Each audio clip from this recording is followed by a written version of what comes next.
신문 읽어주는 남자입니다. 어제 오후 내내 여의도 정계에서 흉흉한 소문이 돌았습니다. 김종인 전 비대위원장이 윤석열 선대위에 합류를 안 할 수도 있다는 내용이었습니다.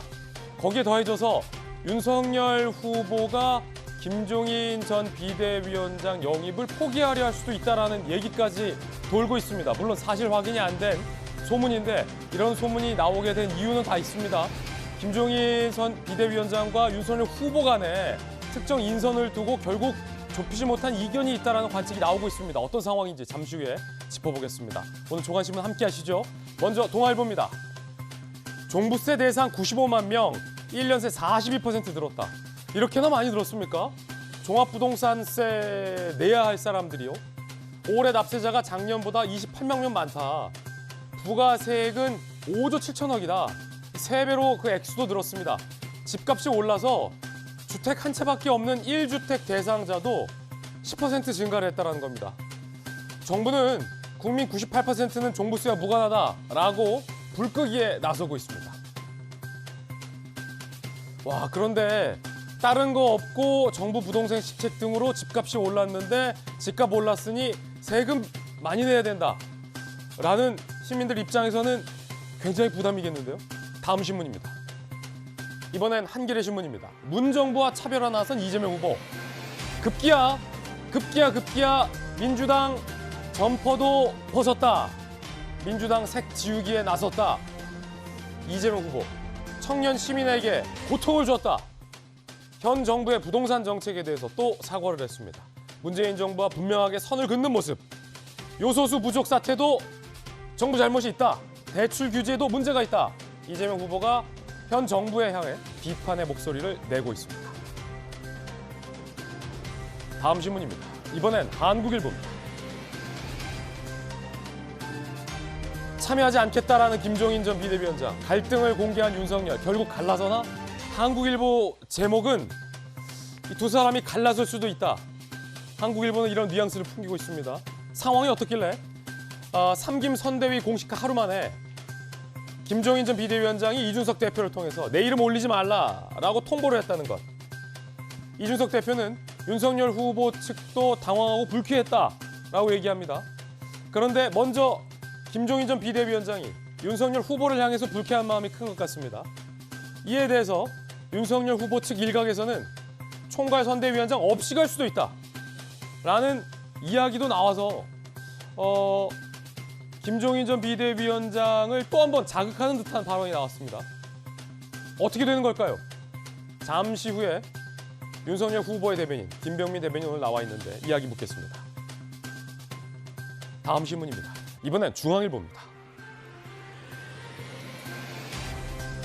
경찰관을 뽑는 기준, 필기 성적이 합격을 좌우한다. 이게 몸살이는 경찰관을 만들었다. 최근 인천 사태, 여경이 현장에서 이탈하는, 흉기 난동 현장에서 도망가는 이 사태, 경찰 채용에 문제점이 있다. 중앙일보 날카롭게 지적하고 있습니다.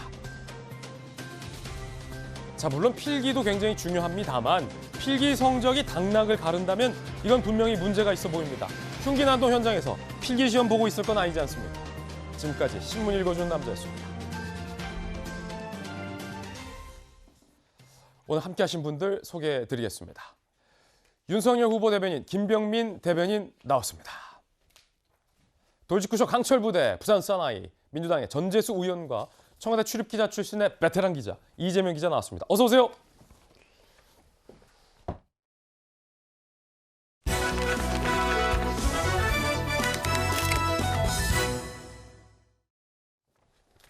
김종인 전 비대위원장이 합류하지 않을 수도 있다는 얘기가 나왔습니다. 윤석열 후보와 김종인 전 비대위원장 사이에 뭔가 균열이 생긴다. 한국일보 이대로 갈라설까라는 제목까지 나왔습니다. 첫 번째 주제입니다. 김종인, 윤석열 선대위 탑승할까? 최대 변수가 됐습니다. 선대위 발족 초기부터 어찌 보면 위기를 맞은 겁니다. 자, 이 얘기 전에 어제 대선 주자 5명이 한 자리에 모였다고 하는데 그 장면 보시죠.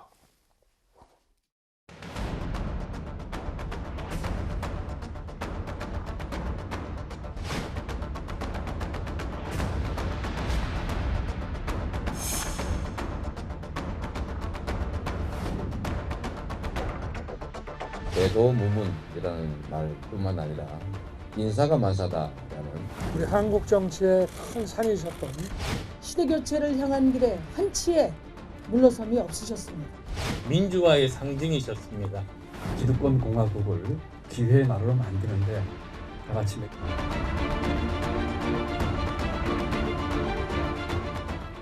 김종인 전 비대위원장이 내 이름을 올리지 말라. Don't list my name. 어제 이준석 대표에게 통보를 했다고 합니다. 그러자 윤석열 후보는 기자들에게 이유를 모르겠다 취재해보라 라고 다소 불편한 심기를 내비쳤습니다. 어떤 일이 있는 걸까요? 일단 윤석열 후보의 이야기부터 한번 들어보시죠. 이거 어찌 된 경위입니까? 김종인 총괄 선대위원장님께서는 계속 말씀을 제가 올렸는데 조금 하루 이틀 좀 시간을 더 달라고 해서 그거는 본인께서 최종적으로 결심을 하시면은 그때 올리도록 그렇게 하겠습니다.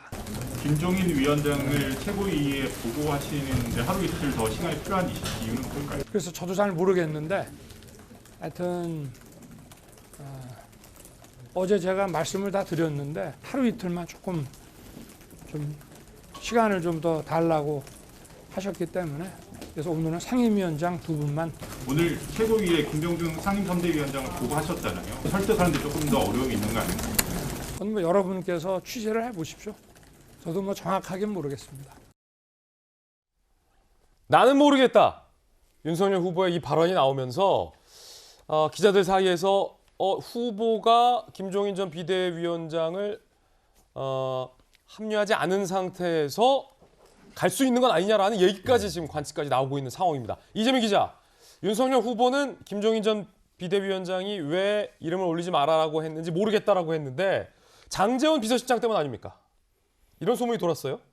뭐 큰 영향이 있겠죠. 장제원 예. 비서실장도 역시 김종인 전 비대위원장이 장제원 의원의 합류에 대해서 굉장히 부정적이다. 아들의 음주 경찰 폭행 논란 이후에 사실은 아들의 음주 그다음에 뭐 경찰관 폭행보다는 오히려 김종인 비대위원장 시절에 굉장히 비판적인 글을 많이 썼죠. 장제원 의원이. 들이받았다?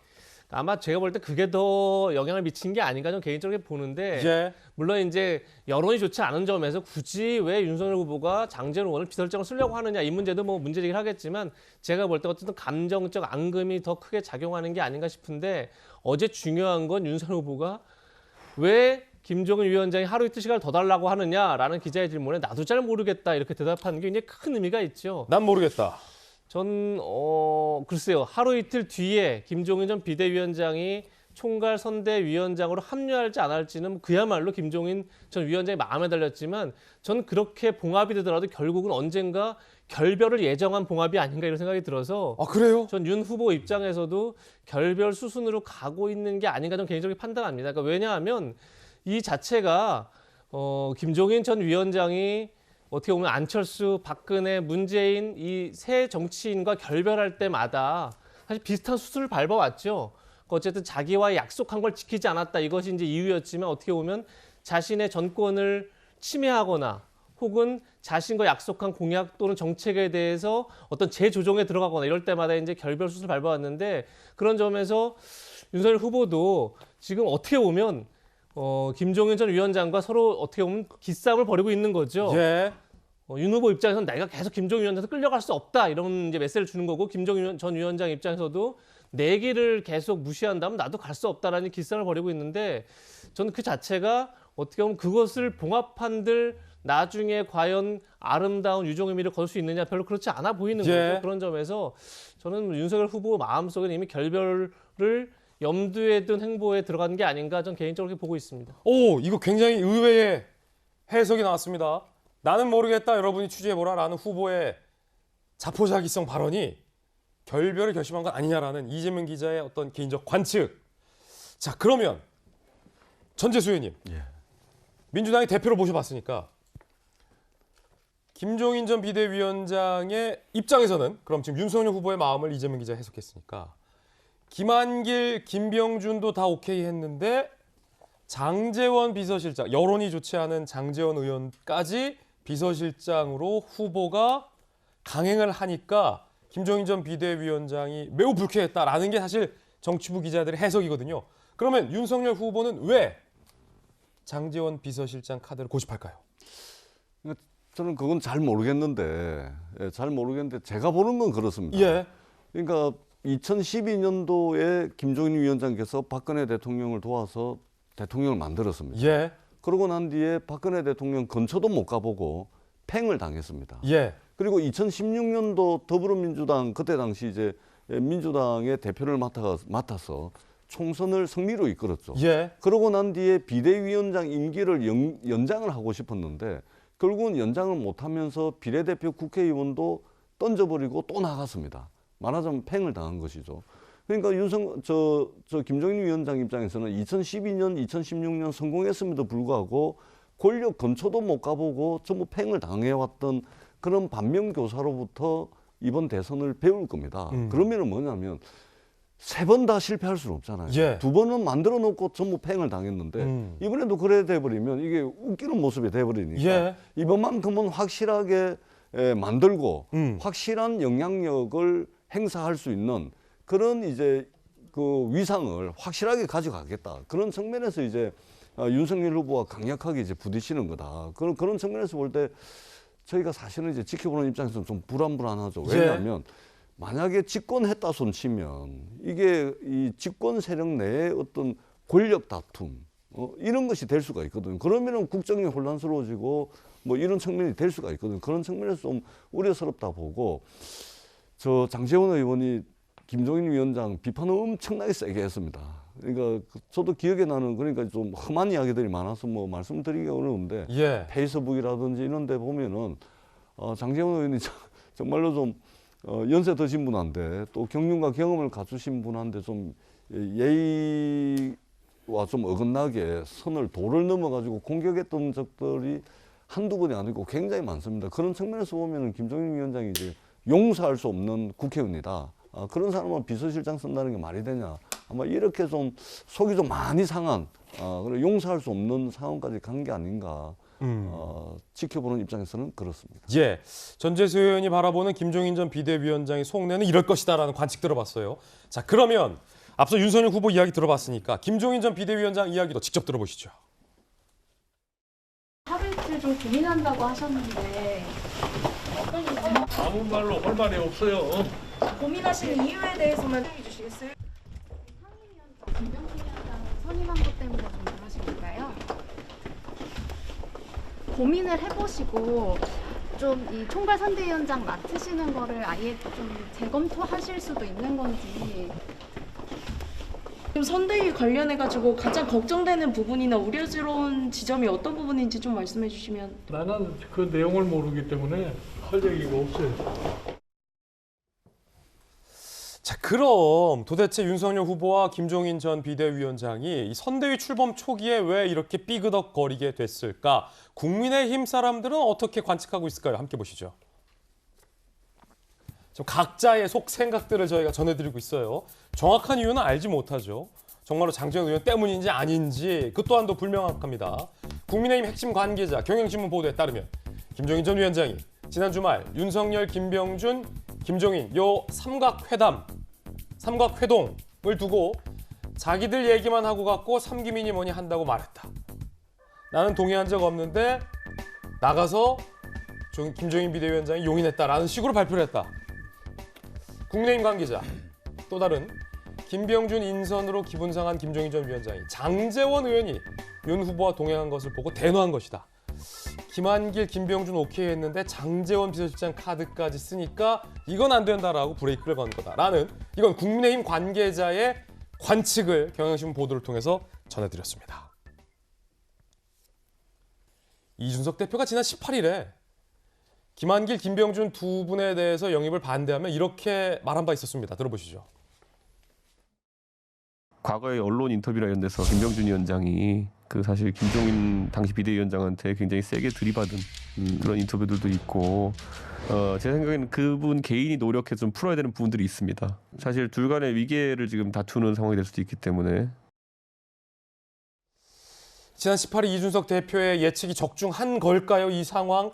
이제 후보의 입, 후보의 복심 김병민 대변인에게 묻겠습니다. 김 대변인, 네. 기자들 전화 많이 받으시죠? 어제 오늘?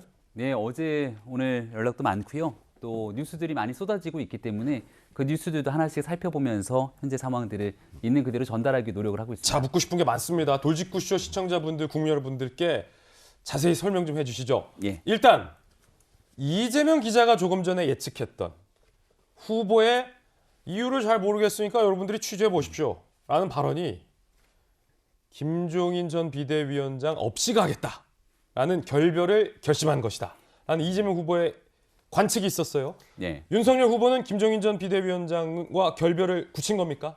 저는 동의하기 어렵습니다. 아, 이재명 틀렸다? 네. 왜냐하면 어제 있었던 발언을 조금 전에 우리가 육성 싱크를 통해서 듣지 않았습니까? 근데 윤석열 후보의 어제 최고위원회에서의 발언, 저도 함께 있었습니다마는 김종인 총괄 선대위원장께서는 이라는 말을 분명히 확고하게 집어넣고 시작을 합니다. 예. 그러니까 지금 김종인 총괄 선대위원장, 또 김병중 상임 선대위원장, 그리고 김한길 새시대를 여는 준비위원장 등에 대한 언급들을 쭉 다 쏟아냈는데 오늘 최고위원회에 부의하기 위한 그 시간을 조금 더 여유 있게 가졌으면 좋겠다라는 얘기를 들었기 때문에 거기에 대해서 충분한 설명의 과정들이 있었던 것이고요. 그리고 조금 전에 나와서 얘기했던 것은 이제 백브리핑이라고 하는 회의가 끝나고 나면 기자분들이 질의응답 있지 않습니까? 수차례 질문과 답변이 오가게 되는데 그 구체적인 사안에 대해서까지 설명하기가 조금 어려운 측면이 있는 지점에 맞춰서 그 부분은 직접 취재를 해보시는 게 좋지 않겠습니까? 왜냐하면 김종인 위원장의 생각을 모두를 다 알지를 못하는 상황 속에서 직접 언급하는 데에 대한 부담감 때문에 아마 이와 같은 표현을 썼다고 생각합니다. 그러면 후보와 개인적으로도 얘기를 많이 하시니까 후보의 어떤 그런 종합적인 상황을 통해서 후보의 마음에는 김종인 전 비대위원장을 모셔야 한다는 생각이 변함이 없다. 오랜 기간 동안 같이 소통을 해왔던 것은 아마 많은 분들이 알고 계실 것이고요.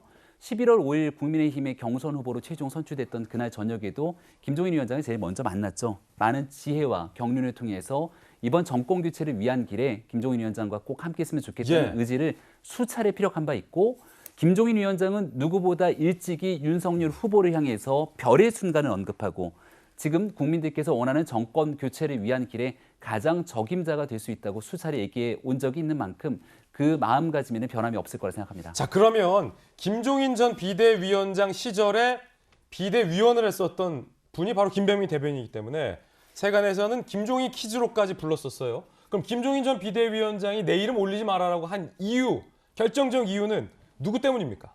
사람 때문에 누군가를 비토하고 또 사람 때문에 뭔가에 대해서 본인의 거취를 결정할 뿐이 아니라고 저는 생각을 합니다. 그러니까 선거대책위원회 구성을 지켜보면서 김종인 위원장의 최근 발언을 보면 민주당의 예를 많이 듭니다. 사실 과거의 선례대로 선대위를 선수 중심 당 있는 사람들 다 모여서 메머드급으로 짜는 얼마든지 쉬운 선대위를 구성할 수 있는 과거의 전례들이 있는데 그렇게 출범하고 나니까 문제가 발생해서 일이 제대로 돌아가지 않고 다시 선대위를 처음부터 시작하는 게 민주당의 일 아니겠습니까? 국민들 눈높이에 가장 맞는 국민 공감을 할 수 있는 선대위를 구성해야 된다는 게 김종인 위원장의 생각이었던 것 같고요. 여기에 대해서 조금 더 천천히 시간을 가지고 많은 사람들을 함께 선거대책위원회 구성하는 데에 맞춰서 본인이 최종적으로 의결이 좀 됐으면 좋겠다라는 뜻을 피력한 것이 아닌가 싶고 장제원 비서실장 때문에 아니에요? 제가 앞서 설명을 드렸던 것처럼 특정 개인 누구 때문에 너는 되고 너는 안 되고 이런 방식으로 정치를 해오지 않았다고 저는 생각합니다. 예. 자, 이재명 기자, 정치 베테랑 기자잖아요. 김병민 대변인은 본인의 생각을 다 말했어요. 여기에는 제가 생각하기에는 요 파열음이 진짜 결별로 가서는 안 된다라는 김병민 대변인의 어떠한 노력도 지금 포함된 발언으로 좀 들리는데 이재명 기자 어떻게 드셨어요? 뭐 당연한 얘기죠. 사실은 뭐 윤석열 후보의 대변인 역할을 맡고 있는 상황에서 김종인 위원장과 결별 상관없다라고 얘기할 수는 없는 거죠. 마지막까지 윤석열 후보 입장에서는 김종인 전 위원장에 대해서 최대한 예우를 갖추는 모습을 또 보여야 될 또 뭐 어떻게 보면 책무가 있는 거죠. 그런 점에서 어떻게 보면 이번 이제 지금 어떻게 보면 사달이라고 해야 될까요? 어쨌든 굉장히 인선 과정에서 매끄럽지 않은 이런 갈등이 계속 노출되고 있는 상황 자체를 어떤 뭐 사람의 문제가 아니라 어떤 시스템을 어떻게 만들 것이냐 문제다. 뭐 그런 지점도 분명 존재한 것 같습니다. 윤석열 후보, 김종인 위원장 자체가 여러 차례 얘기했지만 선대위를 뭐 사람들에게 자리 나눠준 선대위로 가면 안 되는 건 또 틀림없는 사실이죠.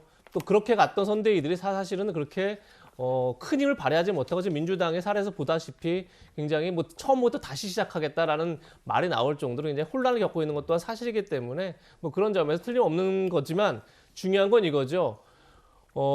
이미 언론을 통해서 총괄 선대본부장, 선대위원장 김종인, 그리고 상임 선대위원장 김병준, 새시대 준비위원장 김한길이 다 공개가 된 상황에서 그것을 제동을 걸었습니다. 김종인 위원장이. 사실 이거는 좀 다른 차원의 문제인 거죠. 그러니까 시스템을 어떻게 만들어갈지 얼마든지 총괄위원장으로 오셔서 충분히 만들 수 있는 거죠. 그러니까 시스템이 현재 마음에 안 든다고 그래서 그걸 제동 건다는 건 약간 좀 참 이해하기 좀 힘든 상황 속으로 가고 있다 이렇게 볼 수 있는 거고, 결국 그 자체는 어떻게 보면 조금 전에 뭐 국민의힘 관계자 이름으로 저희가 CG를 보여드렸지만 결국은 지금 어떻게 보면 김병준 상임위원장, 김한길 새시대 준비위원장 이런 구도 자체가 본인에게는 본인의 의중과 다르다 이렇게 보는 게 오히려 맞는 거겠죠. 어떻게 보면 그걸 제동 걸었다. 그러니까 그런 점에서 제가까지 뭐 결별도 뭐 윤석열 후보가 이미 결별하겠다 결심했다는 뜻이 아니라 충분한 예우에도 불구하고 계속적으로 어떻게 보면 합류를 못한다면 더 이상 같이 가기 힘든 거 아니냐는 생각을 전 마음속에 하고 있는 게 아닌가, 전 그 정도의 생각을 하고 있다는 겁니다. 그렇군요. 결국은 사람 때문이다 라는 관측. 우리 또 대변인은 또 그게 아니다 라는 의견. 봉합될 여지 있습니까? 윤석열 후보와 김종인 위원장 간의 소통 관계 매우 좋다고 생각을 하고요. 예. 뭐 만나서 소통뿐만이 아니라 얼마든지 전화 통화 등 관계들을 쭉 이어왔기 때문에 충분하게 정권 교체를 위한 두 분의 생각이 변함이 없다고 생각을 하고 만나서 충분히 조율되고 또 좋은 관계를 통해 정권 교체를 위한 의기투합의 모습들 보여줄 수 있을 거라 저는 생각합니다. 그 말은 김종인 비대위원장이 합류할 수 있게끔 후보가 무언가를 해줄 수 있다? 중요한 건 지금 김종인 위원장이 여기에 대해서 분명하게 본인의 이 육성으로 이야기를 하지는 않고 있는 것 아니겠습니까? 그래서 그 지금 있는 시스템에 대해서 어느 정도 뭐 불만이 있다 아니면 문제가 있다 이렇게 얘기가 나오는 것은 전부 주변 사람들을 통한 전언과 추정인 것이고요. 김종인 위원장도 누구보다 국민의힘에는 어떤 사람들보다도 당이 비상대책위원장을 지내면서 정권 교체를 갈망하고 있는 당의 오랜 또 중요한 원로이기 때문에 윤석열 후보가 갖고 있는 생각과 함께 합치된 내용을 바탕으로 일하는 선대위, 국민통합형 선대위를 출범하는데 크게 다른 이견은 없을 거라고 저는 생각합니다. 예, 갈등은 봉합된다. 큰 갈등은 없다. 대변인의 발언. 자, 요건 어떻습니까? 윤희숙 전 의원도 합류할 것이라는 관측도 나왔어요. 함께 보시죠. 윤 선대위의 이재명 저격팀 윤희숙이 이끈다. 윤석열 후보 직속 윤희숙 의원이 지휘한다. KDI 출신 경제통. 이재명 포퓰리즘 검증팀이 운영 방안, 유력 검토. 윤 후보 측 갈수록 거세지는 이 후보 측 네거티브 공세에 맞붙을 자객으로 윤희숙 전 의원을 긴급 투입하는 것. 윤희숙을 비서실장에 앉히자는 말까지 나오는 상황이다. 라는 얘기가 나오고 있어요. 윤 전 의원, 내가 잘하는 방식 중 도울 수 있는 것이 무엇인지 후보와 소통하고 있다. 부인하지 않고 있는 그런 상황입니다. 요거 맞습니까? 동아일보 보도? 그 사람에 대한 인선은 최종 발표될 때까지는 확정적으로 얘기할 수 있는 건 윤석열 후보밖에 없을 거라고 몇 퍼센트 맞습니까? 생각이 되고요. 다만 저기에서 유추해 볼 수 있는 거 한 가지만 말씀을 드리면 내가 잘할 수 있는 방식이 무엇인가. 그리고 어저께 윤석열 후보가 얘기했던 선거대책위원회는 이름만 주르륵 올리는 선대위가 아니라 일하는 선대위가 중요하다. 이 내용이 좀 일맥상통하지 않을까 싶습니다. 누군가가 그렇군요. 과거의 선대위로 보면 막 이름만 다 올려놓는데 실제로 가보면 무슨 일을 하는지 알지 못하는 선대위 조직들이 많습니다. 오케이. 윤희숙 합류 맞다. 확인될 수는 없습니다만 만약에 누군가가 들어오게 된다면 구체적으로 어떤 일을 할 수 있을 것인지 이게 이제 아마 후보께서 생각하는 가장 중요한 선대위의 기본 관점이라고 생각합니다. 이재명 저격팀은 맞습니까? 여기에 대해서도 보도를 통해서 지금 나오고 있는 것인데요. 선거대책위원회에서 저격이라는 표현보다는 이재명 후보에게 제기되고 있는 각종 의혹들이 있는데 검증. 이 의혹의 진실을 밝히기 위한 검증은 누군가는 해야 되는 일일 것이고 그렇군요. 그 일을 할 수 있는 사람이라면 또 선거대책위원회에서 중요한 역할들을 맡지 않을까 저는 이렇게 생각합니다. 이재명 검증팀 단장 윤희숙. 거의 좀 확인을 해줬어요, 다. 전재수 의원님. 그러니까 저 이제 언론 보도에서는 저격팀 뭐 이런 거 같은데 선거가 되면 이제 마치 전쟁에 비유하는 이제 그런 표현들이 많이 등장하는데 제가 볼 때는 뭐 검증도 해야 됩니다. 이재명 후보와 관련된 뭐 검증도 해야 되고 윤석열 후보와 관련된 특히 이제 민주당에서는 이제 본부장 의혹이라 그래서 윤석열 후보 본인, 부인, 장모에 대한 의혹들을 이제 많이 그걸 본부장이라고 합니까? 본부장. 본인, 부인, 장모. 줄여서 이제 윤석열 본부장이라 그러는데 그렇게 해서 이제 많은 의혹들이 또 제기가 되고 있습니다. 그런 측면에서 모든 의혹들은 한나라의 대통령을 뽑는 선거이기 때문에 국민들이 관심을 가지고 있는 의혹들은 다 검증을 해야 된다고 저는 생각을 하고 있고 다만 이 선거를 마치 전쟁에 비유를 해가지고 할 필요는 없다. 이게 우리가 직면하고 있는 여러 가지 위기 상황들이 있지 않습니까? 그리고 이제 코로나 팬데믹이라는 당장 극복해야 될 위기 상황도 있기 때문에 가능하면은 양 후보 사이에 좀 정책 경쟁, 뭐 이런 것들이 좀 전쟁처럼 이루어지는 이런 선거가 되기를 바라고 특히 이제 윤희숙 의원 같은 경우는 의원직을 중도에 사퇴했는데 그것은 굉장히 높게 평가를 합니다. 스스로 이제 국회의원이라는 특권을 내려놨기 때문에 그럼에도 불구하고 이제 윤희숙 의원이 사퇴할 수밖에 없었던 상황도 있었습니다. 아버지가 세종시에 이제 땅 투기 윤희숙 의원이 그 인정을 했는데 했고 또 스스로 이제 나는 임차인입니다라는 국회 연설을 통해서 이제 주목을 많이 받았는데 사실은 알고 봤더니 이제 집을 두 채인가 가지고 있었다는 거 아닙니까? 그런 이제 측면에서 과연 이제 윤희숙 의원이 등판하는 것이 도움이 될지 안 될지는 모르겠지만 아마 선거 때는 뭐 이게 짝대기도 필요한 상황이기 때문에 힘을 다 모아야 되는 상황이고 또 국민의힘이든 민주당이든 당의 역량을 다 모아야 되거든요. 그런 측면에서 아마 선거 캠페인에 참여할 것으로 그렇게 보여집니다. 윤희숙 의원이 사퇴 당시에 했던 발언 들어보시죠. 저는 지금 여당 대선 후보 보시면 보통의 대한민국 국민이 상상할 수 없을 정도의 낮은 도덕성 수준입니다. 뭐 쌍욕에 음주운전에 아버님이 세종에 있는 제 아파트에서 주무시며 부동산 거래를 같이 했다며 소리 높이는 분들 CCTV 모두 까보십시오. 낄낄거리며 거짓 음해를 작당한 여당 의원들 모두 의원직 사퇴하십시오. 음해에 가장 앞장선 것은 무엇 때문입니까? 제가 무혐의로 판결나면 이재명 후보 당신도 사퇴하고 정치를 떠나십시오. 자, 여론조사 향방 알아보는 시간입니다. 민심, 진심. 최근 발표된 여론조사 결과를 두고 어떤 게 맞는 거야 라는 궁금증이 커지고 있습니다.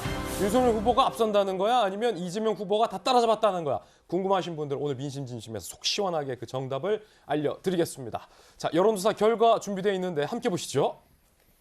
자, 먼저 KSOI 여론조사 일주일 추이 결과를 저희가 어제와 달리 준비했습니다. 일주일 전 11월 2주차에는 윤석열 후보가 45.6, 이재명 후보가 32.4였는데 어제 저희가 보도해드린 KSOI 여론조사 결과에서는 40.0 대 39.5로 오차범위 안에 초박빙 상황으로 발표가 됐단 말이죠.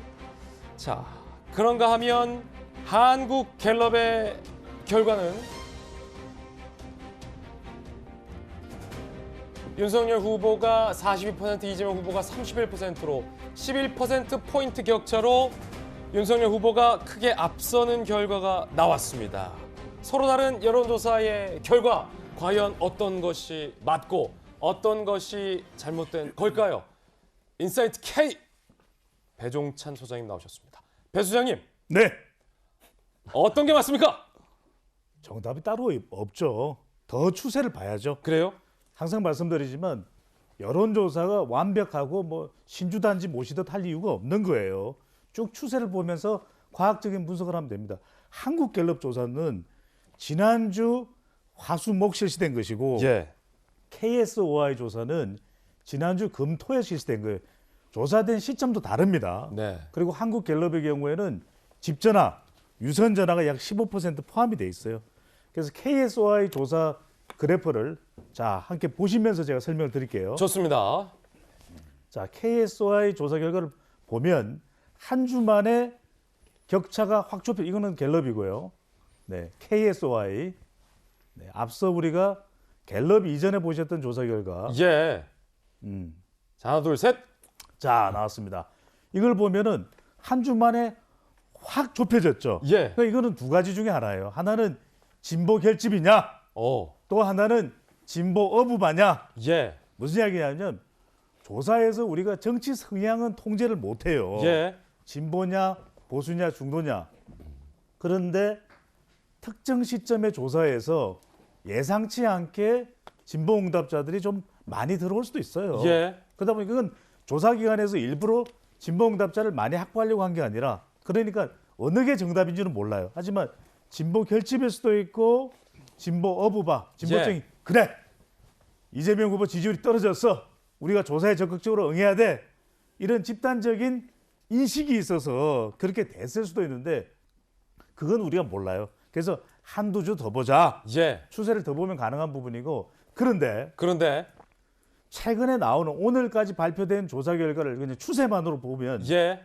지난주보다는 조금씩 좁혀져 가요. 예. 그러니까 이런 이유가 보면은 지금 이재명 후보 쪽에서는 쫓아가야 되니까 결집을 하는 거. 그래서 조사에서 보면 40대와 50대 이재명 후보의 대체로 지지층입니다. 50대 초반까지 결집하는 양상이에요. 추세예요.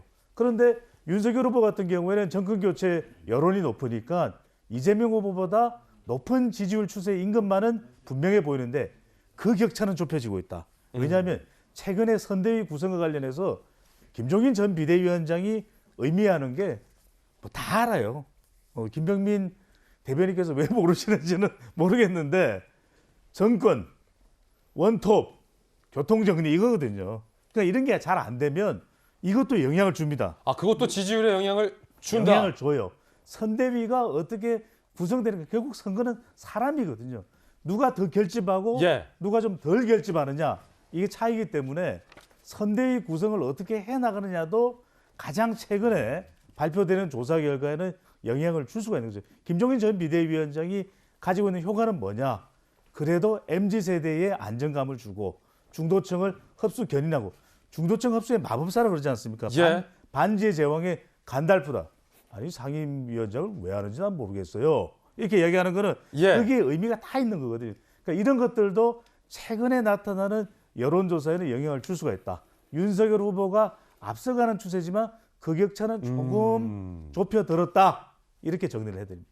간달프와 트러블이 있으면 지지율은 떨어진다. 흥미로운 포인트. 정당 지지율 여론조사 결과도 나왔는데 뭐 결과마다 다르겠습니다만 리얼미터 결과 한번 보시죠. 국민의힘과 더불어민주당의 리얼미터 정당 지지도 격차는 좁혀지고 있다.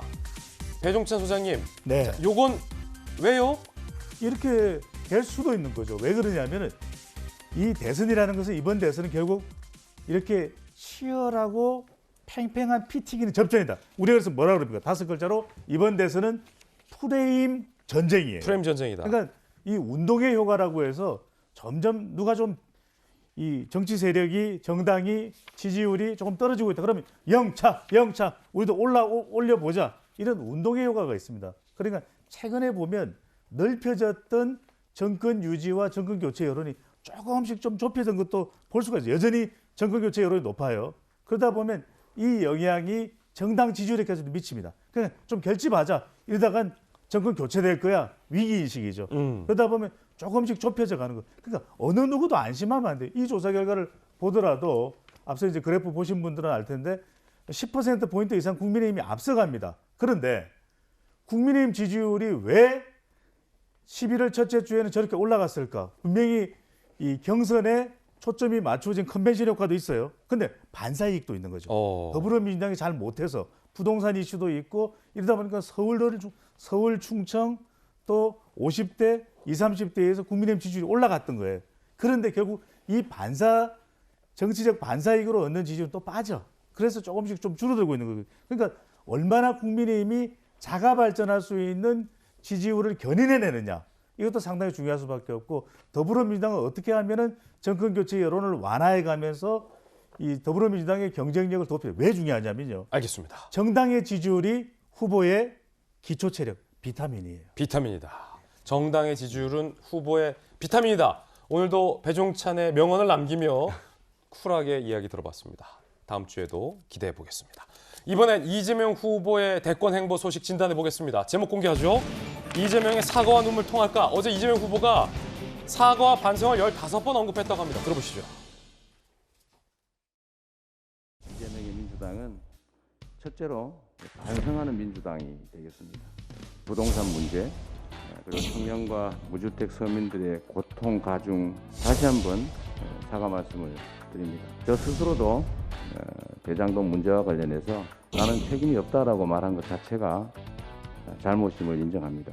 95세씩이나 되는 어르신이 그 물건 조금 팔아보겠다고 시장 바닥에 쭈그리고 앉으셔서 깨쓰시는 모습을 봤습니다. 없는 사람, 가난한 사람 좀 살 수 있게 해달라.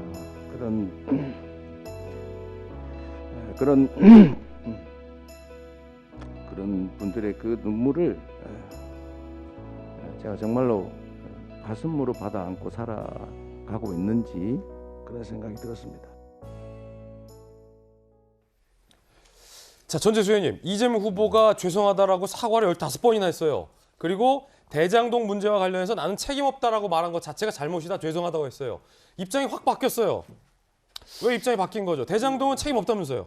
그러니까 이제 선거를 하다 보면 저도 이제 선거를 많이 치렀습니다만은 어느 시점에선가 뒤를 좀 돌아볼 때가 있습니다.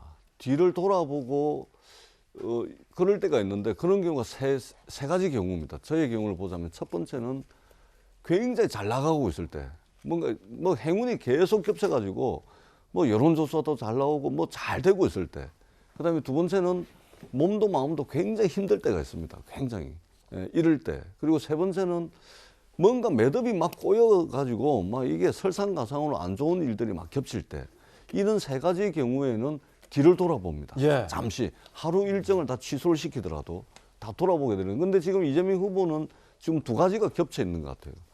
경선부터 지금까지 계속해서 쉬지 않고 달려오다 보니까 몸도 힘들고 마음도 힘들어요. 그리고 그 부인 사건도 여러 가지 이제 이 말하자면 오해도 많이 받고 하면서 마음이 많이 상했을 겁니다. 그 와중에 안 좋은 것들이 다 겹치면서 이게 뭔가 매듭이 꼬여져 있고 뭐 악재들이 계속 쌓이고 이런 상황에서 뒤를 돌아본 것이죠.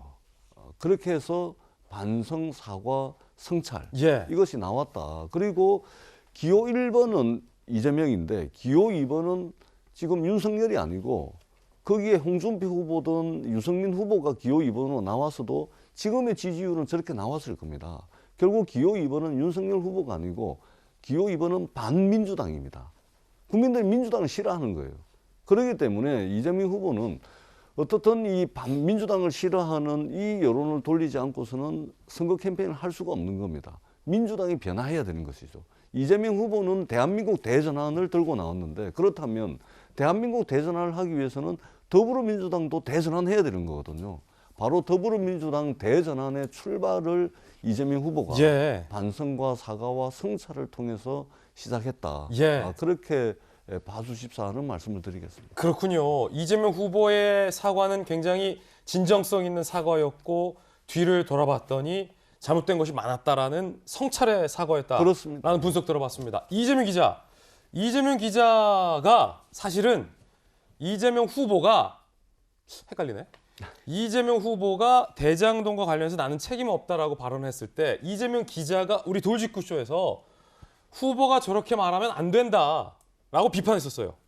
여러 번 했던 얘기죠. 어쨌든 간에 이것이 뭐 배임이냐 아니면 뭐 비리가 있느냐 이런 여부를 떠나서 어쨌든 이재명 성남시장 시절에 대장동이라는 사업이 추진됐고 본인 스스로가 최대 치적이라고 했고, 근데 그 사업을 통해서 민간 사업자들이 추가 이익 환수 조항을 넣지 않았든 아니면 검찰이 지금 기소한 것처럼 택지 개발 비용을 축소시켰든 어쨌든 간에 성남시에 막대한 피해를 줬고 민간 개발 사업자들이 막대한 이익을 봤습니다. 그렇다고 그러면 거기에 대한 국민들의 어떤 박탈감에 대해서 충분히 본인이 사죄했어야 된다는 얘기를 했는데, 그런 점에서 뭐 늦었지만 저는 굉장히 뭐 지금 현 상황을 다시 한번 제대로 점검하고 성찰하고 있다는 생각이 듭니다. 이거 자체를 뭐 선거용 쇼라고 이렇게 폄훼할 생각은 없습니다. 왜냐하면 선거라는 것 자체가 어쨌든 권력은 늘 오만해지기 마련인 거고, 민주주의 사회에서 주기적으로 오는 선거라는 건 오만한 권력이 스스로 성찰하게 만드는 어떤 그런 계기를 주는 거죠. 그게 민주주의 힘인 거고 선거 힘이기 때문에 뭐 그런 점에서 선거를 앞두고 어떤 성찰이 이루어진 건 되게 좋은 점인데, 중요한 건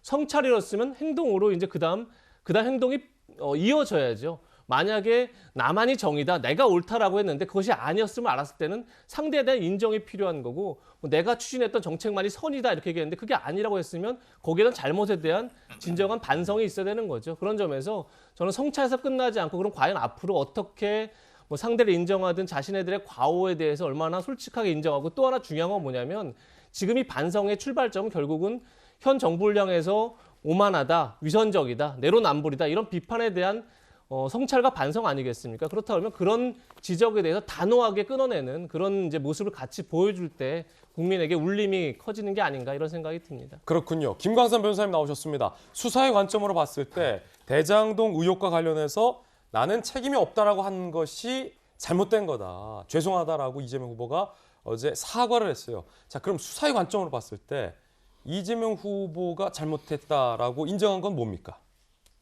구체적인 거 없죠. 잘못됐다고 하는데 뭐가 잘못됐는지를 구체적으로 얘기를 해야 하는데, 예를 들어서 내 밑에 있는 뭐 부하 직원들을 잘못 다스렸다, 아니면 설계 과정에서 나는 구체적으로 개입을 하지 않았는데 밑에서 뭐 예를 들어서 다 해먹은 것이다, 이런 취지의 얘기도 아니거든요.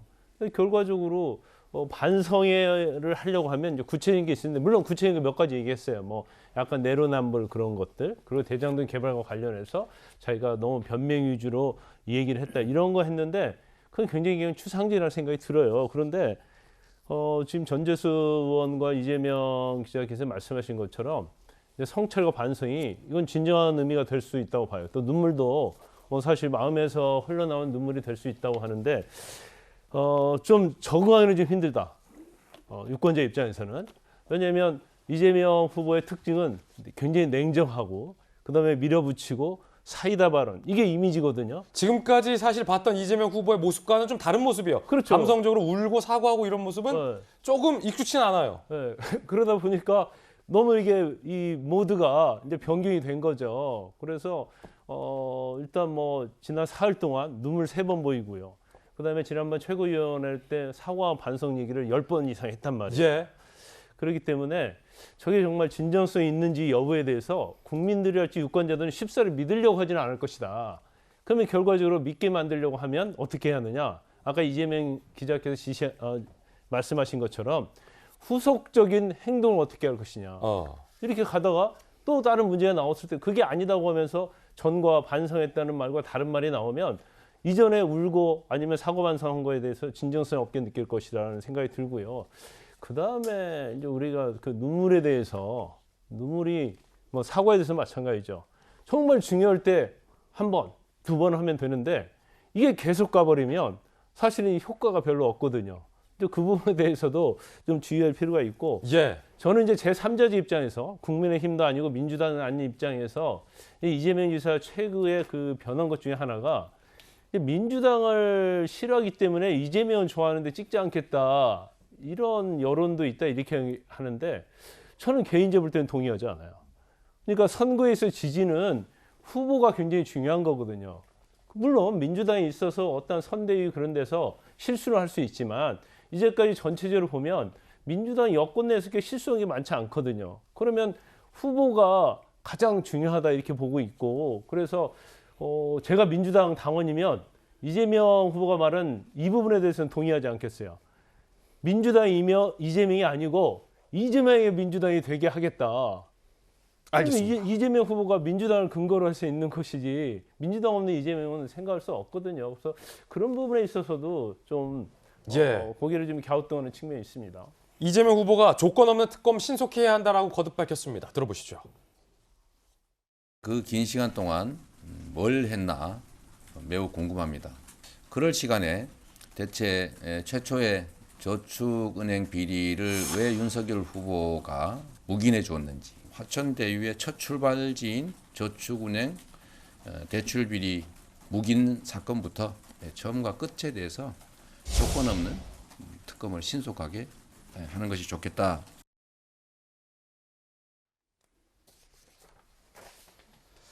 자, 김병미 대변인. 검찰이 어제 수사 마무리했어요. 그러니까 유동규, 김만배, 남욱, 정영학 등을 기소를 했어요. 그런데 검찰 수사가 일단락됐는데 이재명 후보가 지금 검찰을 비판하면서 특검을 가야 한다라고 비판했고, 그 이유는 물론 야당이 특검 가야 한다는 이유와는 좀 사뭇 달라요. 윤석열 후보가 수사했던 부산저축은행 부실 수사 의혹에 대해서 왜 검찰이 수사 안 하느냐, 그렇기 때문에 특검 가야 한다라는 이유를 방금 댔어요. 김병민 대변인 어떻게 보십니까? 이렇게 나오니까 지금까지 울면서 뭔가 반성하는 듯한 모습을 보였던 이재명 후보의 모습이 진심인가 연기인가 이런 고민들이 들게 되는 것 아닙니까? 우리가 흔히 대통령 선거를 두고 이 감독이 있고 또 여기에 대해서 대통령 후보가 그 감독과 함께 손발을 맞추는 배우의 역할을 한다 이런 얘기들이 과거에 나온 적이 있었는데 최근 이재명 후보의 행보를 보면 분명히 감독이 바뀐 것 같다는 생각이 듭니다. 왜냐하면 얼마 전에 있었던 재난지원금을 전 국민에게 주겠다고 시종일관 같은 스탠스를 취했던 이재명 후보가 입장을 바꾸기 시작했고 선대위를 전면 개편하기 시작하면서 굉장히 낮은 행보, 민생 중심으로 감성적 터치에 주력하는 이재명 후보의 모습을 보니까 여러 캠프 참모들과 팀들도 좀 변화가 있는 것 같다는 생각이 드는데 중요한 건 후보가 가지고 있는 진정성과 본질 아니겠습니까? 지금 이재명 후보가 이 여론조사 지지율의 덫에 갇혀서 그 이상으로 나아가지 못하는 핵심적인 원인 한 가지만 꼽으라면 저는 민주당의 문제도 선대위의 문제도 아니라 이 대장동 의혹을 둘러싸고 있는 숱한 국민적 의혹이 있는데 이거를 풀기 위해서 받아들여야 될 특검을 질질 끌고 지연하고 지금 와서는 특검을 받긴 받을 건데 윤석열 후보를 향해서 물타기를 합니다. 그렇게 나중에 시간이 지나서 특검이 출범하고 나면 대통령 선거 이후의 결과가 나오게 되는 시점을 설계하고 또 수사기간 내내는 이재명 후보를 향한 내용보다 정치적으로 공방을 만들려고 벌이고 있는 그런 전략이 아닌가 이런 의구심을 지우기가 어렵습니다. 국민들이 생각하고 문제를 지적하고 있는 이 대장동 문제에 대한 진정성 있는 모습을 보일 때 나머지에 대한 대통령 선거 과정 속에서의 이재명 후보의 진심도 한 번쯤 고민해 볼 필요가 있지 않을까 싶습니다. 자, 김병민 대변인 윤석열 후보 측 의견 들어봤고 바로 전재수 의원님께 묻겠습니다. 이 부분인데 우리 국민들이 보고 있는 게 이재명 후보가 과연 진정성이 있냐 없냐의 시금석 중에 하나가 야당에서 볼 때 봐라 특검 얘기하면서 부산저축은행 끌고 가지 않냐라는 거예요. 공수처 의혹하고 대장동 의혹 쌍특검 국민의힘에서 받겠다고 하는데 왜 부산저축은행까지 드느냐. 혹시 민주당과 이재명 후보 측에서는 부산저축은행 말고 공수처와 대장동 쌍특검만 합의하고 저축은행 용이 언급 안 할 용이 있습니까? 그러니까 이재명 후보는 가난을 극복하고 오늘 이 자리에 섰는데 근데 그 가난이 우리가 공감할 수 없을 정도의 극도의 가난이더라고요. 실제. 그러다 보니까 그리고 정치도 있잖아요. 말하자면 변방에서 혼자 커온 겁니다. 그러다 보니까 이게 가난을 극복하는 것도 정치적으로 성장해오는 것도 악정고투 고군분투해서 오다 보니까 이게 싸움닭 같은 그다음에 이게 좀 독한 것 같은 그리고 아주 그냥 막 고집이 엄청 센 것 같은 이런 이미지로 이제 돼 있는 것은 분명한 사실입니다. 그러나 제가 이재명 후보에게 여러 차례 좀 이야기도 하고 좀 들어보니까 원래 그렇게 악정고투 고군분투를 해오다 보니까 자신의 어떤 내면 세계 또는 감정을 솔직하게 표현하는데 굉장히 서툴다. 솔직하게 인정을 하더라고요. 그런 측면에서 이제 최근에 이제 반성 성찰도 이야기를 한 것이고 그리고 이대로 가가지고는 이게 국민들은 윤석열 후보를 지지하는 측면도 있겠지만 민주당을 싫어하는 측면들이 더 강합니다. 그렇기 때문에 반성 성찰을 할 수밖에 없는 것이고요. 지금 부산저축은행을 이야기하는 것은 제 지역구입니다. 부산저축은행이 2011년도에 파산을 했는데 그게 전부 다 PF 대출, 부동산 개발 사업에 대출을 해줘가지고 그게 부실 채권이 되면서 그게 망한 겁니다. 그걸 계속 유지하시겠다는 말씀이시죠? 그럼요. 그럼 왜 고수하시겠다? 그러냐면 이 대장동 개발 사업의 전체 히스토리가 있는데 남욱 변호사가 지금 구속이 돼 있는데 알겠습니다. 그 얘기는 저희가 충분히 많이 보도했기 때문에 시드머니가 바로 저기서 국민 나온 여러분도 겁니다. 다 아실 거라고 생각합니다. 부산저축은행 건도 함께 해야 한다라는 말씀. 그렇게 하는 것이 맞습니다. 알겠습니다.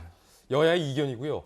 죄송하게도 제가 말씀을 끄는 거는 뉴스 속보 때문에 그런데 전두환 전 대통령이 오늘 오전 8시 45분에 사망을 했다는 뉴스 속보가 들어왔습니다. 전 전 대통령의 별세 소식 현재 뉴스 속보로 저희가 확인을 했는데요. 상세한 소식은 저희 취재 기자들이 취재를 한 이후에 조금 더 상세한 내용이 들어오면 그때 여러분께 뉴스 속보로 전해드리겠습니다.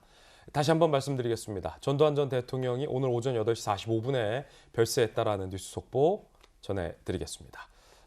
고인의 유가족에게 애도의 말씀을 전합니다. 이재명 후보의 SNS에 김혜경 부인 김혜경 씨와의 백허그 사진이 올라왔다고 합니다.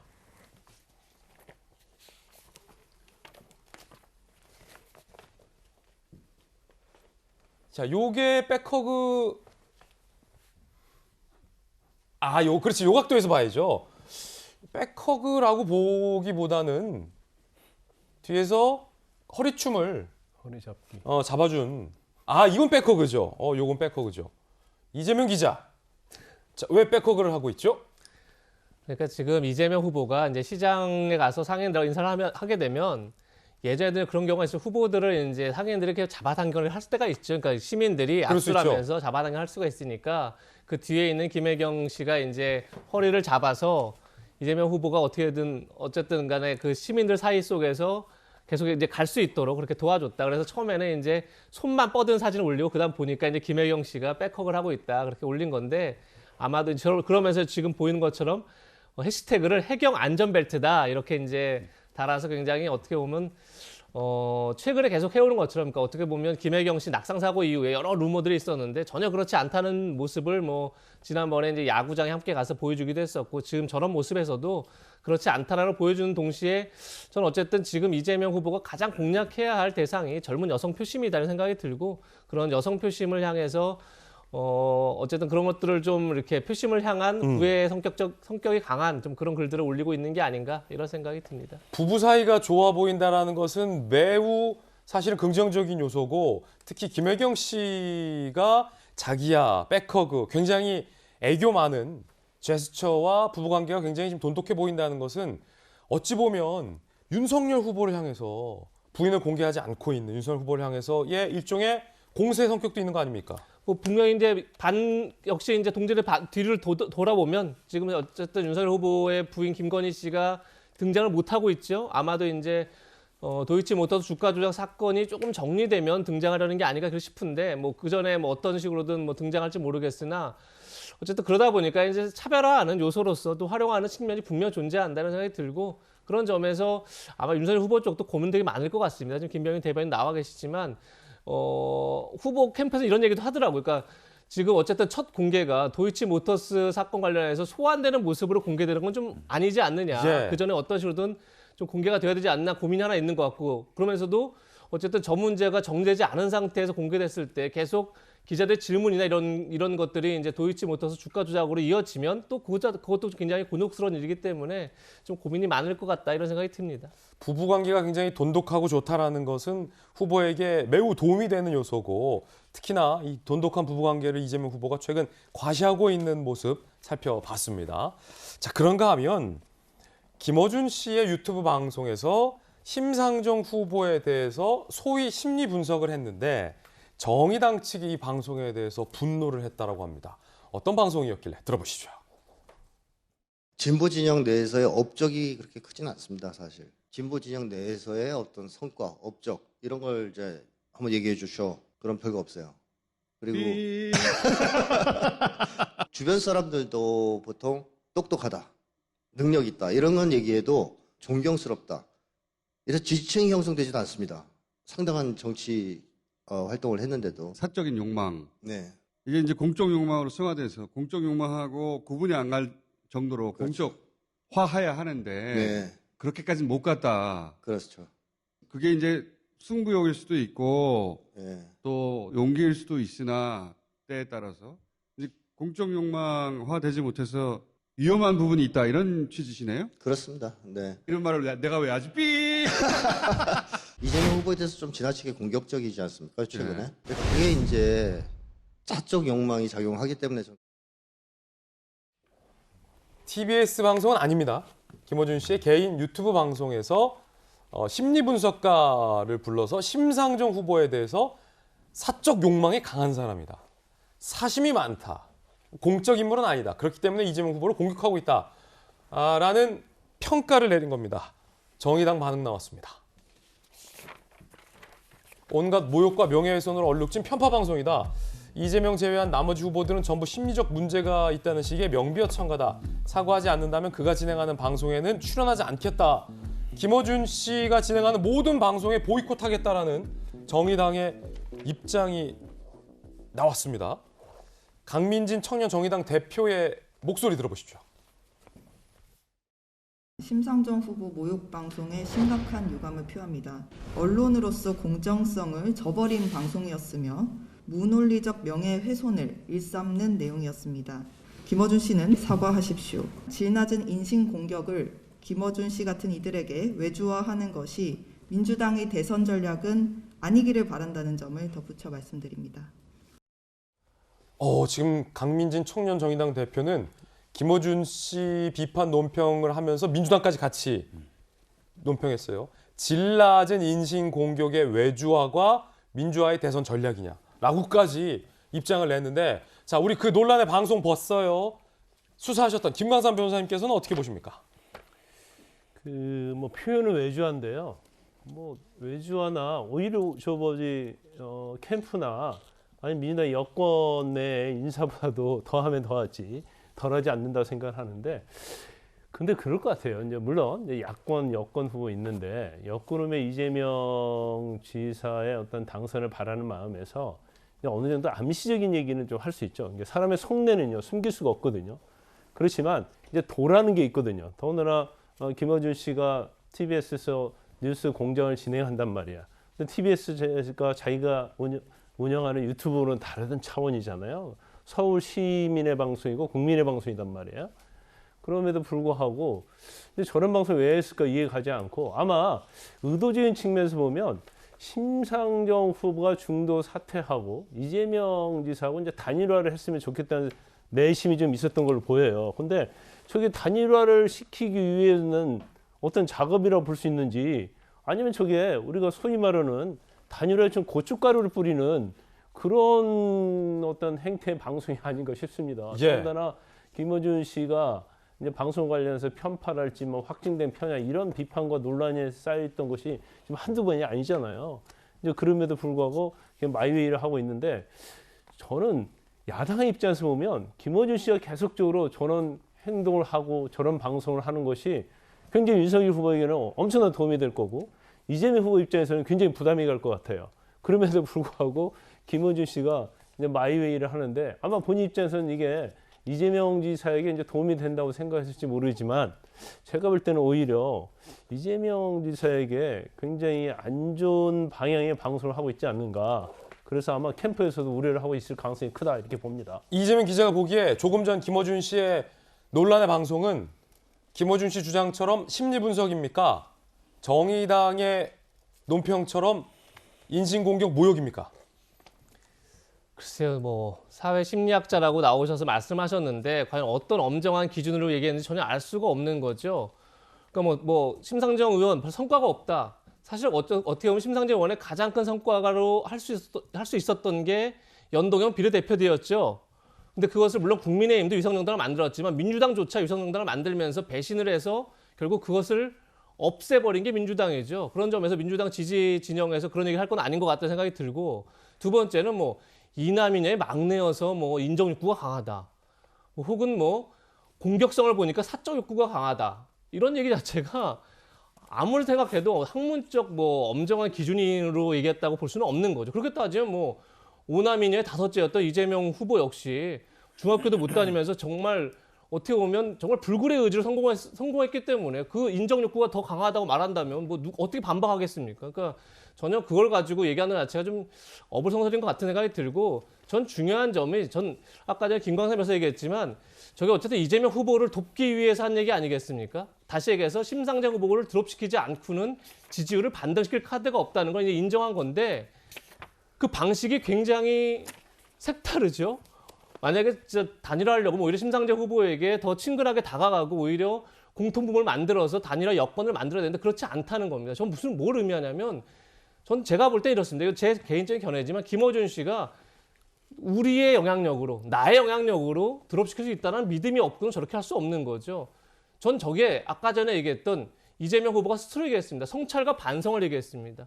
전 그런 게 그 진영이 갖고 있는 오만과 그 진영이 갖고 있는 위선에 대해서 경계하는 겁니다. 저는 만약 이재명 후보가 아까 얘기했습니다. 이런 반성 속에서 성찰이 있었으면 그 다음에 행동이 있어야 된다. 저는 김어준 씨 방송에 대해서 저는 이재명 후보가 분명히 지적을 하고 비판을 해야죠. 그렇게 상대 진영을 찍어 누르고 상대 진영을 비하하는 것으로 우리 진영이 나아갈 수 없다는 걸 목소리를 분명히 내야죠. 그렇다 그러면 그 반성을 인정할 수 있는 거지만, 성찰을 이해할 수 있는 거지만, 저런 방송들이 오히려 이재명 후보를 또 고립시키고 있다는 점에서는 전 틀림없이 이재명 후보가 오히려 입장을 내야 되는 그런 사안이 아닌가 싶습니다. 앞서서 제가 뉴스 속보 전해드렸고 우리 시청자분들께 자세한 추가 속보 취재해서 말씀드리겠다고 약속드렸습니다. 전두환 전 대통령이 오늘 오전 8시 45분에 별세를 했고요. 추가 취재 내용이 지금 들어와 있는데 평소에 지병이 있었다. 혈액 암종. 그리고 전두환 전 대통령이 먹는 항암제를 복용하고 있었는데 어젯밤에 갑자기 몸 상태가 악화돼서 오늘 오전에 세브란스에 가서 입원하고 치료를 예정했는데 오늘 오전에 갑자기 집에서 쓰러져서 그대로 별세를 했다라는 추가 내용이 지금 들어왔습니다. 자세한 소식 여러분들에게 조금 더 전해드리겠습니다. 향년 90세의 나이로 연희동 자택에서 별세를 했습니다. 임종은 이순자 씨, 부인 이순자 여사가 임종을 지킨 것으로 현재 취재가 되고 있고요. 이재명 기자, 참 이게 노태우 전 대통령이 사망한 날짜가, 별세한 날짜가 10월 26일이고 오늘이 11월 23일이잖아요. 노태우 전 대통령 별세 이후 약 한 달 있다가 전두환 전 대통령, 친구인 전두환 전 대통령까지 별세를 했군요. 참 공교롭죠. 공교롭죠. 어떻게 보면 한 시대가 또 전문 건데 노태우 전 대통령이 이제 별세했을 때 사실 이제 국가장을 통해 많은 논란이 있었죠. 예. 과연 이제 후손들이 분명히 사과의 뜻을 전했지만 본인이 직접 사과한 게 맞느냐 뭐 이런 논란이 있었는데 사실 이제 전두환 전 대통령 역시 그 논란이 굉장히 강한 거죠. 특히나 전 대통령 회고록을 통해서 어떻게 보면 5.18 민주화 운동에 폄훼했다 이런 지금 재판을 또 받고 있는 상황이었죠. 그런 점에서 어떻게 보면 한 시대를 정리하기 전에 전두환 전 대통령, 노태우 전 대통령이 어떻게 보면 스스로의 역사적 과오에 대해서 얘기를 하고 그렇게 해서 국민적 화합을 이끌었다면 참 좋았을 텐데 그렇지 못한 상태에서 두 분이 한 달 사이로 굉장히 공교롭게 별세한 것 자체가 굉장히 어떻게 보면 역사에 좀 아이러니가 아닌가 싶고 글쎄요, 뭐 좀 더 이제 어떤 상황이었는지 또 취재한 내용들을 확인해 봐야겠지만 결국은 어떻게 보면 노태우 전 대통령도 오랜 동안 투병 생활을 했었고 전두환 전 대통령도 오래전부터 뭐 알츠하이머를 앓고 있었다는 얘기가 많이 있었기 때문에 결국은 그 전에 뭔가 역사적 화해를 할 수 있는 기간 그런 순간을 놓친 게 굉장히 어떻게 보면 좀 안타깝다 이런 생각이 듭니다. 그렇군요. 전재수 의원님, 예. 사실은 좀 갑작스러운 뉴스 속보라서 조금 전 전재수 의원도 놀라고 저도 좀 놀랐는데 왜냐하면 얼마 전에 전두환 전 대통령의 모습을 봤을 때는 이렇게 갑자기 별세하리라고는 예상을 하지 못했던 모습이지 않았습니까? 예.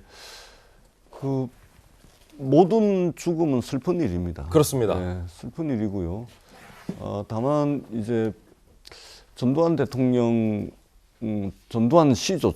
공식적으로는 전두환 씨에 대해서는 이제 아쉬운 부분들이 있습니다. 예.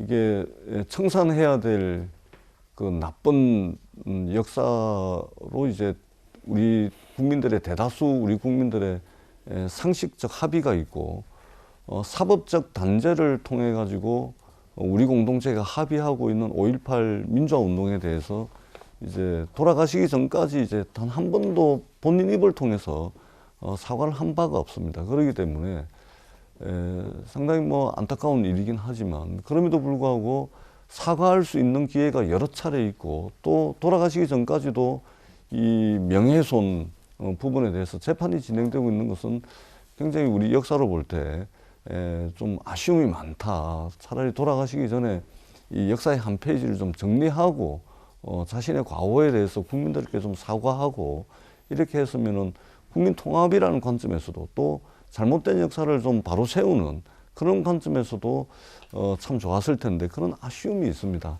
또 전두환 씨에 대한 역사적 평가가 사후에 또 이루어질 것이고 그 전에 우리 공동체가 합의했던 그런 부분들을 우리 공동체가 한 번 더 좀 되돌아볼 수 있는 그런 순간이 됐으면 좋겠다.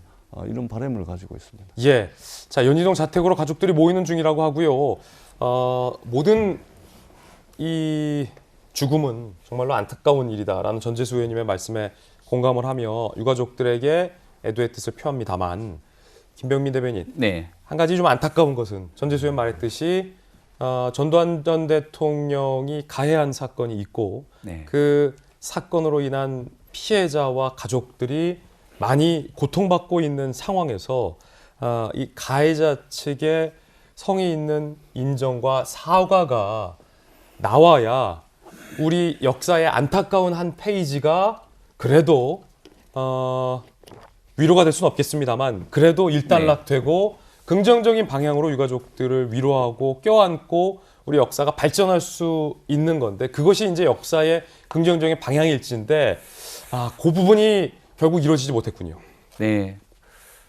조금 전에 전지수 의원님이 아마 중요한 얘기를 주셨습니다마는 전체적으로 화해를 하고 용서받을 수 있는 길들이 있었는데 그걸 본인 스스로가 지키지 못했다면 또 주변에 있는 사람들이 함께 나섰어야 되는데 그러지도 못했던 측면이 있는 것 같습니다. 한 달 정도 전쯤 노태우 전 대통령이 별세했을 당시 과연 국민들은 노태우 전 대통령의 별세를 어떻게 평가하고 역사는 이 문제를 어떻게 바라볼까? 특히 제가 가장 그 당시에 눈여겨봤던 거는 여권 일각에서는 어떤 인식으로 노태우 전 대통령의 이 별세에 대해서 바라볼까였는데 많은 분들이 빈소를 찾았고 국가장에 대한 결정까지도 정부가 내린 바가 있었습니다.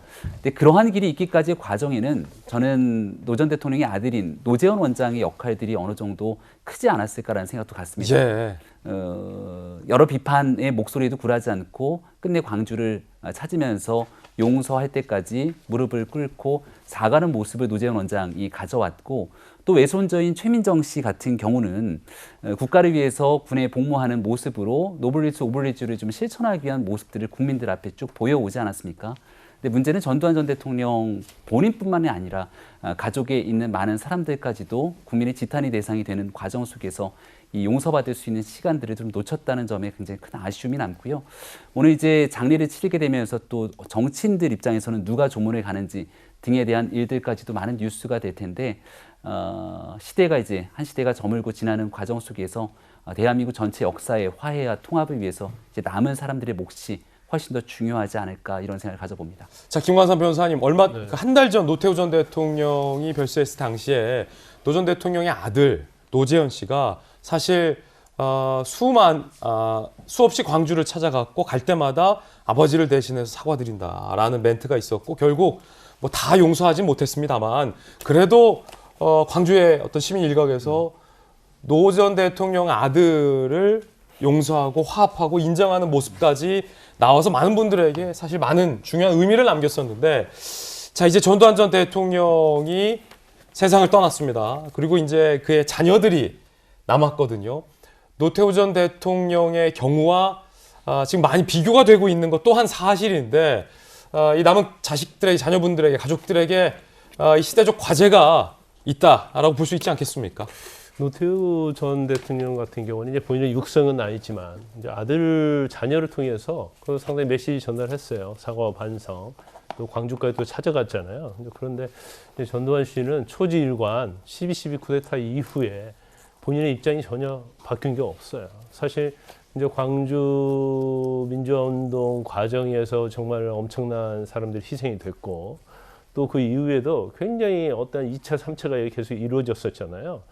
그런데 저는 오늘 저도 뭐 지난번 재판 때 보니까 상당히 그 말 어투랄지 그런 게 좀 약간 명료하지 못하더라고요. 지난번 재판 때. 예. 근데 저는 이제 골프를 칠 때 하고 중식당에서 회식 올 때는 굉장히 정정하게 보였거든요. 예. 이제 그래서 갑자기 이제 병이 악화된 게 아닌가라는 생각이 드는데 우리가 흔한 얘기 많이 얘기하죠. 권불 10년, 화무 11응이라고. 어떻게 보면 자기의 권력과 야욕을 위해서 엄청난 희생을 치르면서 저렇게 살아왔고 또 마지막까지 정말 사망한 거에 대해서는 슬픈 일이 하지만 좀 한마디라도 정말 남겼으면 어떨까. 우리가 기대하는 한마디는 결국 진정한 사과 아니겠습니까? 그래서 그런 걸 하지 못하고 간 전두환 씨에 대해서는 굉장히 안타깝다는 생각이 들어요. 그러니까 뭐 이게 슬프다 안 슬프다를 떠나서 저는 굉장히 안타깝다 그런 생각이 듭니다. 특히나 저 사진 그 전두환 전 대통령의 골목 성명 저 사건도 굉장히 좀 유명한 역사의 한 장면이 돼버리지 않았습니까? 추후에 자녀들이 어떤 태도를 볼지 모르고 또 사람은 경우에 따라서는 사망의 직전에 또 새로운 얘기를 하게 되고 자기의 인생을 뒤돌아보게 되거든요. 그래서 뭐 혹시라도 사망의 직전에 관련해서 이제 반성이랄지 아니면 자기 어떤 소회를 얘기했는지 그것은 아직 외부로 나오지 않고 있지만 또 경우에 따라서 이 얘기했을 가능성도 있지 않나 저는 그렇게 생각해 봅니다. 예. 전두환 전 대통령을 떠올리면은 그러니까 임기 이후에 연희동 자택 앞에서 본인의 이제 측근들을 대동하고 나서 그 골목에서 골목 성명을 발표하는 저 사진. 어떻게 보면 근현대사의 또 한 장면이 아닐 수 없는데, 자, 이재명 기자, 골목 성명. 저희가 아까 전에도 굉장히 아쉬움을 많이 표현했었죠. 뭔가 역사의 한 페이지를 정리하고 국민적 화합을 이끄는 게 어쨌든 지도자의 자세인데, 대통령이 된 거 자체가 이제 쿠데타로 된 거지만 어쨌든 간에 본인이 이제 국가 대통령을 지낸 사람으로서 한패 장식할 수 있는 순간이 바로 저 순간이었던 생각이 듭니다. 저게 이제 제 기억에는 1995년으로 기억되는데 김영삼 정부 시절에 전두환 노태우 전직 두 대통령에 대해서 결국은 사법 처리를 결정을 하죠. 그러고 나서 전두환 전 대통령이 저렇게 이제 연희동 앞에 나와서 어떤 성명이냐면 저것이 이제 김영삼 전 대통령의 정치 보복이다 이렇게 선언을 하죠. 다시 해서 본인이 어떤 역사와 화해할 수 있는 가장 절호의 순간을 어떻게 보면 가장 감정적이고 어떤 갈등을 유발하는 쪽으로 선택을 했다. 그런 점에서 저 골목 성명이 역사에서 굉장히 중요한 한 페이지로 장식이 된 건데 사실 저 장면이 굉장히 어떻게 보면 두고두고 좀 아쉽고 안타까운 그런 장면이 아니었나 싶고 저때 이후로 전두환 전 대통령에 대한 어떻게 보면 국민적 분노, 어떤 국민적 어떤 그런 것들이 더 커진 게 아닌가, 감정들이 더 악화된 게 아닌가 이런 생각이 들고 그 이후로 결국은 본인이 이제 몸이 불편하면서까지 계속 재판에 끌려다닐 수밖에 없는 그런 상황으로 스스로 몰고 간 게 아닌가 이런 안타까움이 듭니다. 예. 자, 역사의 한 페이지가 또 이렇게 넘어간 것 같습니다. 전두환 전 대통령의 별세 소식 전해드렸습니다. 저희가 준비한 다음 이슈 주제 공개하겠습니다. 7분간 듣고만 있었던 경찰. 최근 인천의 어떤 흉기난동 사건으로 인해서 경찰을 규탄하는 사회적 목소리가 높습니다. 그런데 또 다른 이야기가 오늘 준비되어 있는데 함께 보시죠. 자, 피습 현장 소리 경찰은 듣고만 있었다. 동아일보 보도. 김 씨가 A씨를 1년간 지속적 스토킹을 했다. 최소 6차례 경찰에 신고했는데 피해 여성 A씨가 경찰에 신변 보호 요청을 하기도 했습니다. 자, 전 남자친구 김 씨가 다시 안 만나주면 죽이겠다고 협박을 했다. 흉기 들고 온 적도 있다라고 하지만 조사가 진행되지 않았다고 합니다.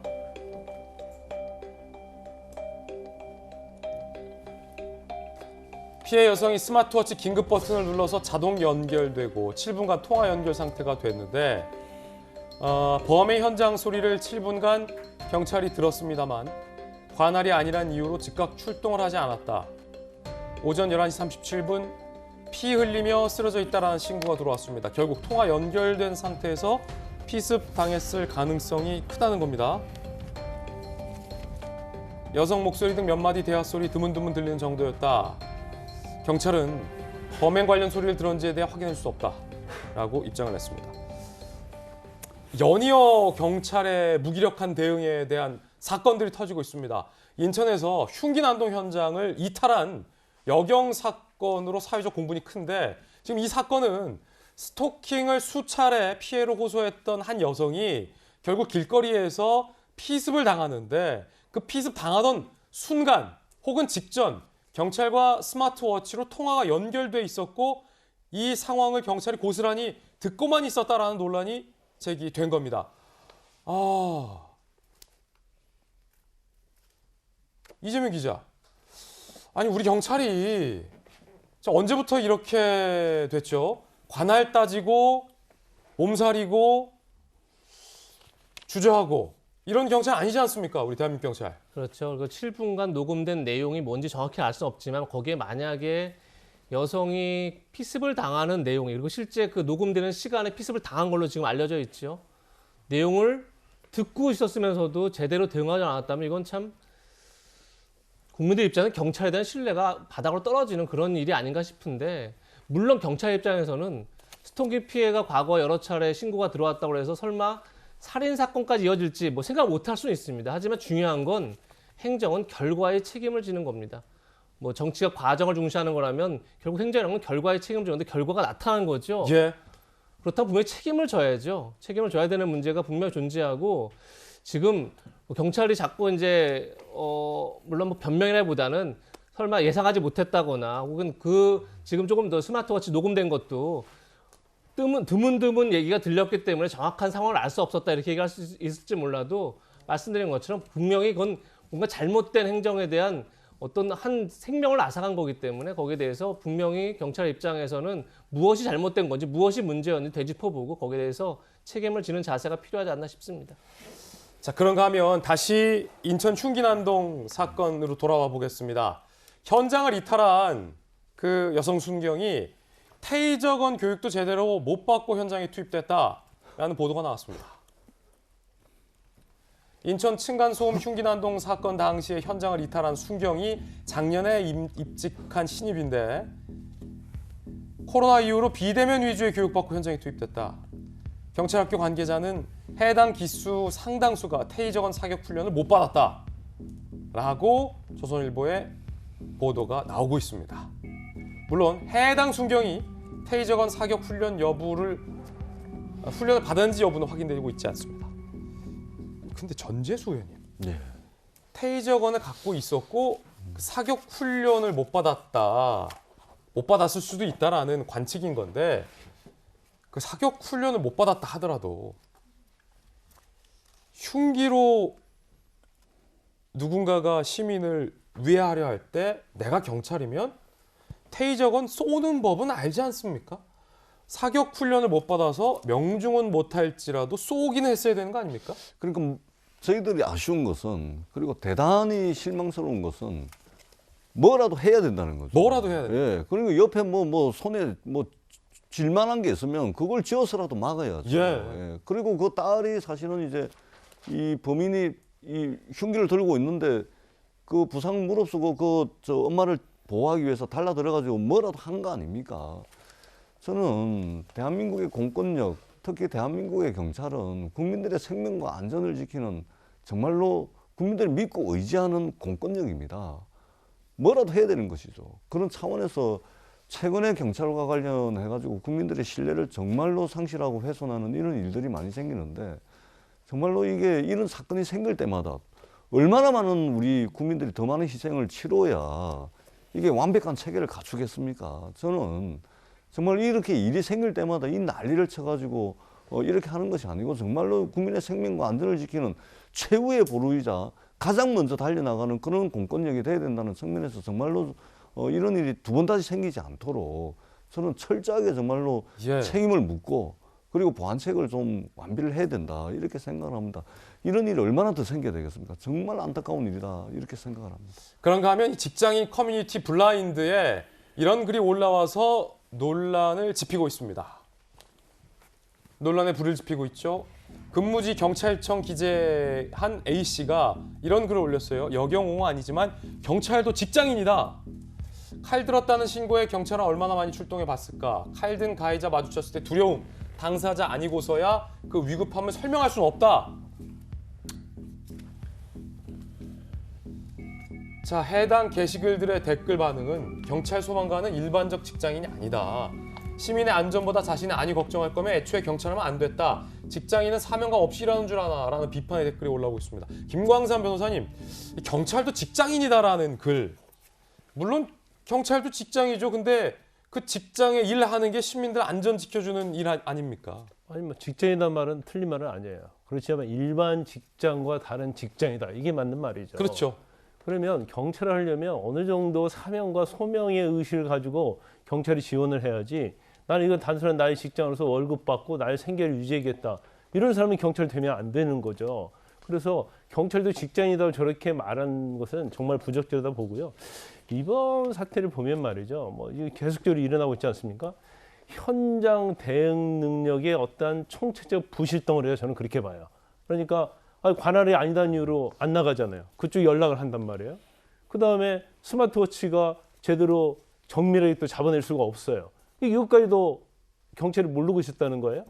그러면 이런 것까지 전체적으로 사실은 정말 많은 연구하고 현재 대응 능력이 길러야 하는데 그렇지 못했기 때문에 이런 상황의 심각성을 모르고 늑장 대응해서 결국 저 피해자분이 죽은 책임은 물론 가해자겠죠. 그렇지만 궁극적인 책임은 막을 수 충분히 있었는데 못 막았기 때문에 경찰의 책임이 있다고 봐요. 예. 제가 볼 때는 아마 이번 사태 일어나면 버나만 경찰청 총수가 사퇴할 거예요. 아니 사과할 거예요. 그러면서 하는 말이 있죠. 매뉴얼을 다시 점검하고 TF를 구성하겠다. 그래서 또 만들으시죠. 근데 그게 중요한 건 아니고요. 가장 중요한 것은 현장 대응 능력이에요. 예. 저도 전에 우리 옆 사무실에서 뭔 문제가 있었어가지고 뭐 조폭 같은 사람이 와서 설치되는 거예요. 제가 신고를 대신 해줬어요. 예. 그때 경찰관 2명이 왔는데 정말 왜소한 체격에 한 뭐 30대 초반 정도 될 것 같아요.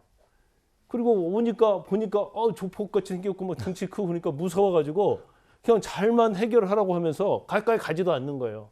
이건 경찰이 아니죠. 그러니까 현장 대응 능력에 있어서도 상당히 어떠한 뭐 무도를 한다랄지 신체의 조건이랄지 이런 부분에 있어서도 상당히 우월성이 있는 우월적인 그런 사람들이 현장에 투입돼야 하는데 단순히 필기 시험 봐가지고 합격해서 경찰이 되는 거 이 자체도 제도에 문제가 있다. 물론 사무실에 근무하는 사람은 그럴 필요가 없겠지만 현장을 대하는 경찰관에 대해서는 특별하게 선발 때부터 이런 부분이 당연히 고려돼야 한다 이렇게 봅니다. 예. 물론 많은 다수의 경찰관들이 이 필드에서 고생하고 있습니다. 제가 아는 이 상암 파출소 경찰들은 마동석 씨보다 더 실력 있는 경찰관도 많은데 이 몇몇의 경찰관들 때문에 논란이 가중되는 것 같습니다. 자, 60초 광고 후에 돌아오겠습니다. 잠시 후에 뵙죠. 자, 전두환 전 대통령의 사망 소식을 전하던 도중에 일부 패널의 언급 중에 다소 오해 여지가 있는 표현이 나와서 바로잡겠습니다. 5.18 민주화 운동이 공식적이고 정확한 표현이라는 점 다시 한번 말씀드리겠습니다. 오늘 저희가 준비한 소식 모두 다 전해드렸습니다. 저희들은 내일 아침 8시 50분에 더욱더 풍성한 소식 들고 인사드리겠습니다. 오늘 하루는 분명 어제보다 나을 겁니다. 좋은 하루 되십시오. 고맙습니다.